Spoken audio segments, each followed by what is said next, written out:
The night rain fell like shards of glass upon the roofs of Belhaven. The wind carried whispers from the moors, tales of ruin, of debts unpaid, of a family brought to its knees. Inside the crumbling Montrose estate, candlelight flickered over trembling hands and desperate eyes.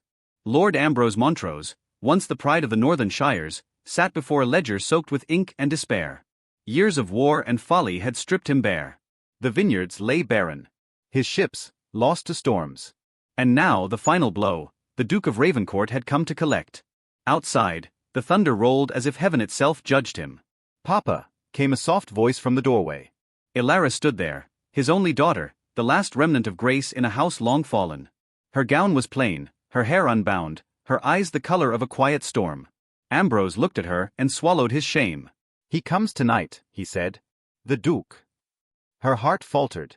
She had heard the stories, of the Duke's coldness, of his merciless pursuit of those who owed him. A man carved from marble and shadow, they said. A man who could buy a soul with a glance. And yet, when the knock came at the door, it was not thunder that silenced the room, it was his presence. The Duke of Ravencourt entered without ceremony. Cloaked in black, his hair damp from rain, his eyes a deep and unrelenting grey. He was every tale whispered by trembling lips made flesh. "Lord Montrose," he said, his voice a measured blade. "I have come to settle what is owed." Ambrose rose, unsteady. "Your Grace, I beg you, one more season. My land will—" "Your land," the Duke interrupted, "is already mine." Silence. The air seemed to crack. Elara stepped forward instinctively, as though her body moved before her mind could stop it. "There must be something you can take in mercy, my lord. Something less cruel than this." The Duke turned his gaze upon her. It was like being seen by winter itself. "And who," he asked quietly, "are you to plead in your father's stead?" "Elara Montrose," she said, her chin trembling but held high.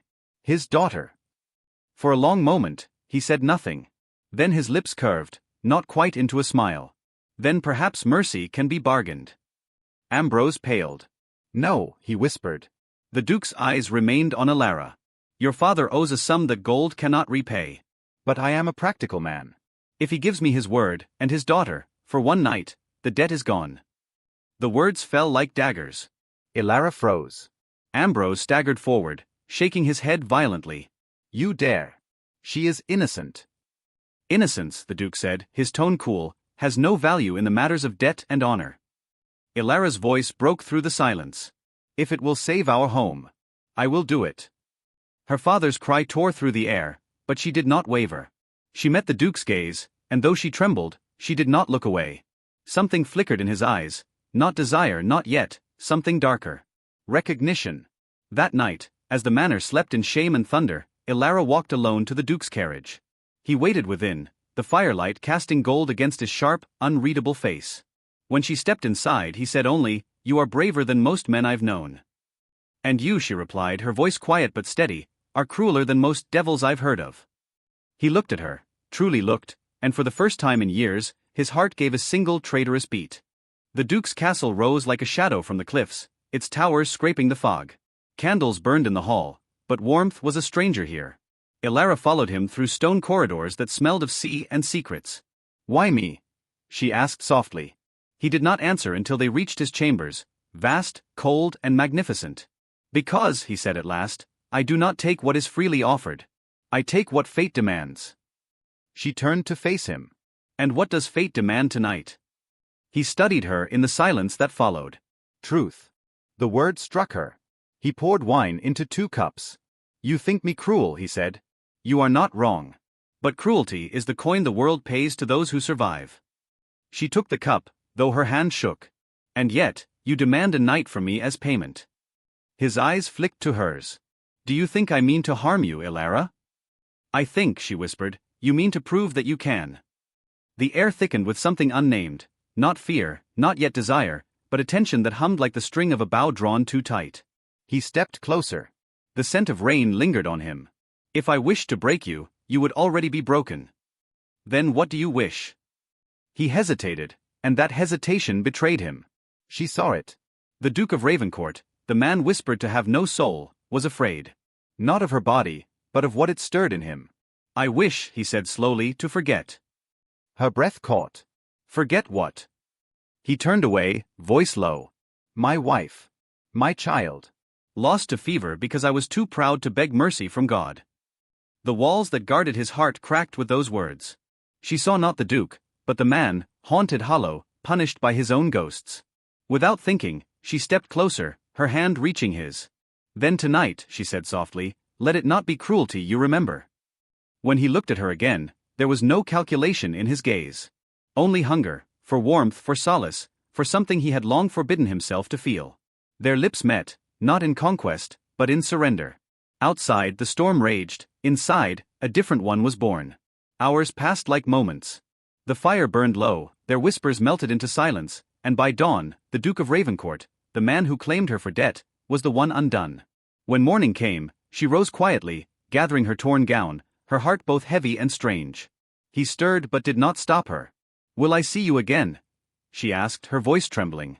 He looked at her for a long, tortured moment. No, he said. For your sake, and mine.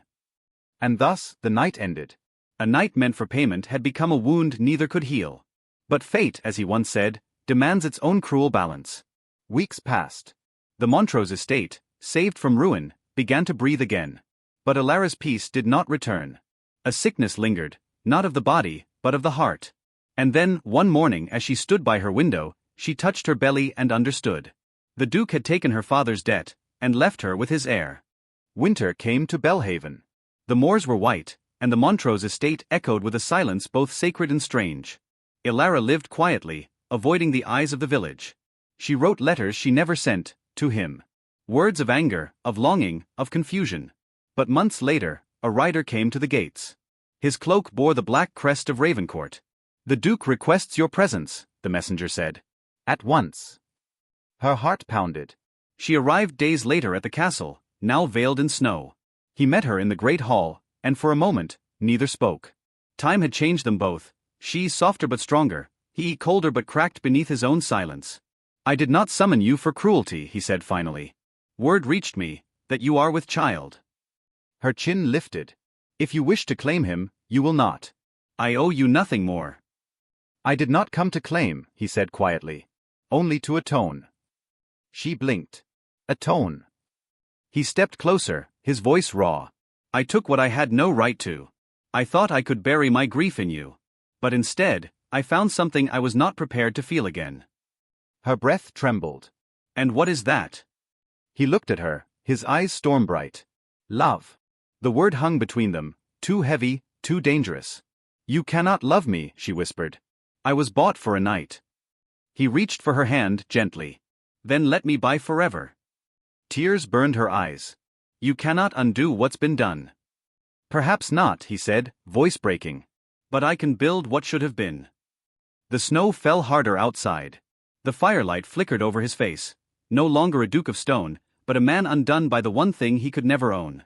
Elara looked at him, saw truth there, not perfection, not redemption, but the raw, aching humanity she had glimpsed that night.